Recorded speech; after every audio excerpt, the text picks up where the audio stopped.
Seorang pria berumur sekitar 40-an tampak menonton berita internasional yang ditayangkan di salah satu stasiun televisi Hong Kong dengan mata merah dan gigi bergemertakan. Sesekali tampak kedua belah tangannya terkepal dengan sangat kuat sehingga otot-otot di tangan itu tampak bersembulan di lengan pria itu. "Ayah, ternyata benar apa yang telah kau ucapkan bahwa aku hanya akan bertemu dengan kuburan MU ketika aku kembali ke Megatown. Maafkan aku anak MU yang tidak sempat membantu MU mengatasi kesulitan yang kau hadapi. Tapi kau harus tenang di sana. Aku akan mengusut penyebab mengapa kau sampai bunuh diri dan akan membuat perhitungan dengan mereka," kata lelaki itu dengan air mata mulai mengalir dari kelopak matanya. Titit, titit. Terdengar suara ponsel lelaki itu berbunyi menandakan seseorang telah mengirim pesan ke ponselnya. Lelaki itu meraih ponselnya dan membuka pesan yang ternyata adalah pesan suara tersebut. "Bos, aku telah menemukan sebuah video yang sangat viral hari ini tentang sebuah klarifikasi dari seorang yang bernama Robin Patrick dan aku telah mengirim linknya ke WhatsApp Anda. Silahkan Anda tonton," kata suara seorang wanita yang mengirim pesan tersebut. Berdesir darah lelaki itu ketika mendengar nama Robin disebutkan dalam pesan suara tersebut. Tanpa membuang-buang waktu lagi, lelaki itu segera mengklik link tersebut dan seketika itu juga dia melihat sebuah video di YouTube tentang pernyataan dari Robin Patrick yang menyingkap seluruh kejahatan dirinya dan Ramendra. Praak. Terdengar satu suara benda dibanting dengan keras di dinding ruangan itu dan ternyata itu adalah ponsel yang dipegang oleh lelaki tadi. Belum selesai dia menonton video pernyataan tersebut, darahnya sudah mendidih duluan dan tanpa dia sadari secara spontan tangannya bergerak melemparkan ponsel di tangannya dengan sekuat tenaga sehingga ponsel tersebut tepat menghantam dinding dan hancur berantakan. "Siapa saja yang ada di luar, masuk sekarang," kata lelaki itu berteriak sekuat tenaga membuat suaranya bergema memenuhi ruangan itu. Tak lama setelah lelaki itu berteriak, kini dari luar bermasukan 4 orang lelaki bermata sipit berkulit kuning. "Kalian, panggil Jessica dan Jimmy kemari. Secepatnya," kata lelaki itu berteriak dengan lantang. "Baik bos," kata mereka lalu bergegas keluar. Tak lama setelah itu, keempat lelaki tadi masuk kembali. Namun kini di belakang mereka tampak seorang gadis yang cukup cantik dengan gaya rambut dikepang ekor kuda berjalan bersebelahan dengan seorang lelaki yang juga cukup tampan dengan memakai kemeja slim fit yang terbuka 2 kancing di bagian atas sehingga menampakkan tato dengan gambar kepala harimau, sedangkan di jari telunjuknya terdapat 1 cincin dengan kepala tengkorak. "Anda memanggil kami bos?" tanya lelaki muda itu dengan sangat hormat. "Jimmy, dan kau Jessica. Aku ingin kalian berangkat ke Megatown menemui kakak perempuanku dan menyerahkan kartu ban ini.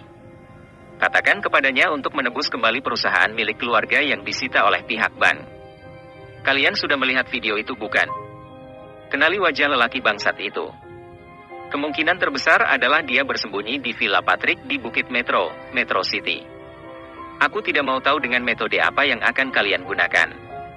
Yang aku inginkan, lelaki bangsat ini mati," kata lelaki itu dengan pancaran sorot mata membunuh. "Tuan Fardi, Anda tidak perlu khawatir. Secepatnya Anda akan mendapat kabar baik dari kami," kata gadis bernama Jessica itu sembari menerima sekeping kartu ban yang diberikan oleh lelaki bernama Fardi itu. "Segera berangkat. Aku hanya ingin berhasil. Jika gagal, nyawa MU sebagai gantinya," kata Fardi dengan kesungguhan. "Kami berangkat, bos," kata mereka berbarengan. Kata Fardi hanya mendengus saja.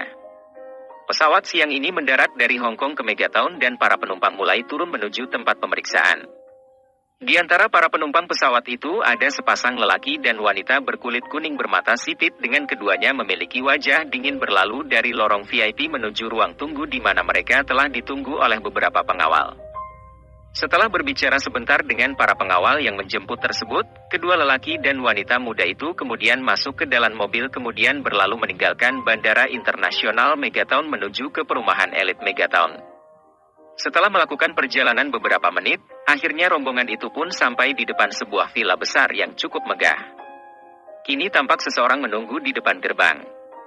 Setelah memperkenalkan diri, mereka berdua kini dipersilahkan masuk ke dalam villa tersebut.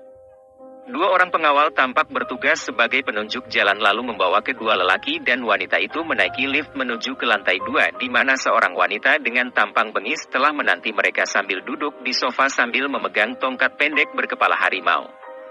"Hormat kami untuk Nona Besar Ramendra," kata kedua pasangan muda-mudi itu menunduk begitu mereka sampai di samping wanita setengah baya itu. Walaupun tampangnya dibuat sebengis mungkin, namun dari garis wajah dan ratapan matanya tampak kosong. Raut wajah itu penuh dengan kegelisahan seperti ada beban berat yang baru saja ditimpakan ke atas pundaknya. "Apakah Fardi yang menyuruh kalian untuk datang menemuiku di sini?" tanya wanita setengah baya itu. "Benar Nona Besar.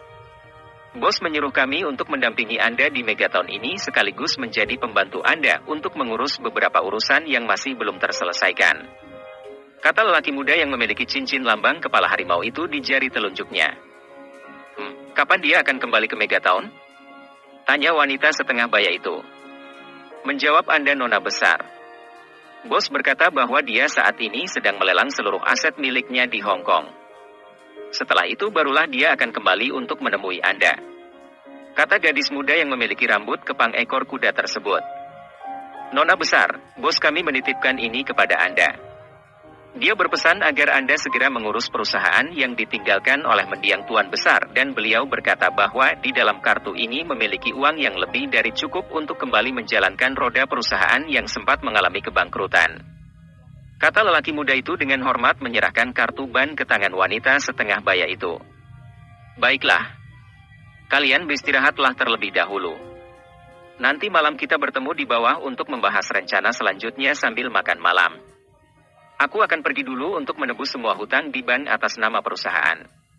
Setelah ini selesai, maka Hotel Mega sepenuhnya bisa kembali beroperasi," kata wanita setengah baya itu sambil mengetuk-ngetukkan ujung tongkat pendek berkepala harimau itu di atas meja keramik. "Terima kasih Nona Besar. Jika begitu, izinkan kami meminta diri. Simon akan mengantar kalian ke kamar. Nikmati istirahat kalian dengan baik.